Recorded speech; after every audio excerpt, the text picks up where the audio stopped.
Dosen senior dan peneliti program studi perencanaan wilayah dan kota Fakultas Teknik Unisula Semarang, Muhammad Agung Ridro, mengimbau kepada pemerintah Kabupaten Tegal untuk melakukan kajian ulang terhadap lahan dan tanah pasca bencana tanah bergerak di Desa Padasari, Kecamatan Jatinegara, Kabupaten Tegal.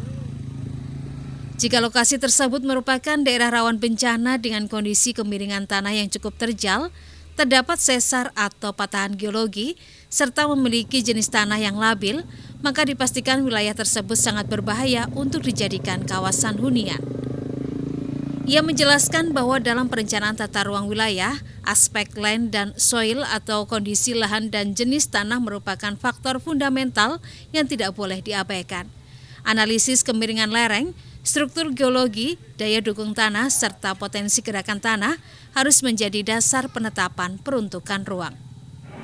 Kalau berkaitan dengan tata ruang, maka dalam perencanaan tata ruang harus memperhatikan land dan soil. Kalau land itu kan hamparannya, gitu ya. Soil itu jenis tanah. Hamparannya ini gimana kemiringannya? Berapa persen begitu ya? 15 atau 45 atau berapa itu? Dilihat itu land dan soilnya. Kemudian dalam merencanakan tata ruang mestinya dengan memperhatikan lahan-lahan land dan soil itu rawan bencana, maka ya jangan dipakai untuk pemukiman. Nah, kalau selama ini saya nggak tahu di Tegal itu apakah secara organik permukiman tumbuh tanpa terencana begitu, atau memang ada rencana kemudian tumbuh permukiman. Nah, ini perlu diteliti.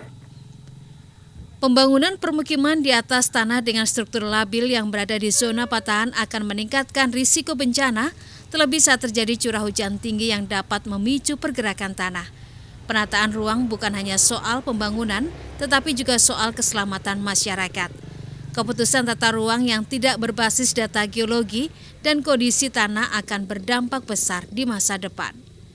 Senat Puji, Kompas TV, Semarang, Jawa Tengah.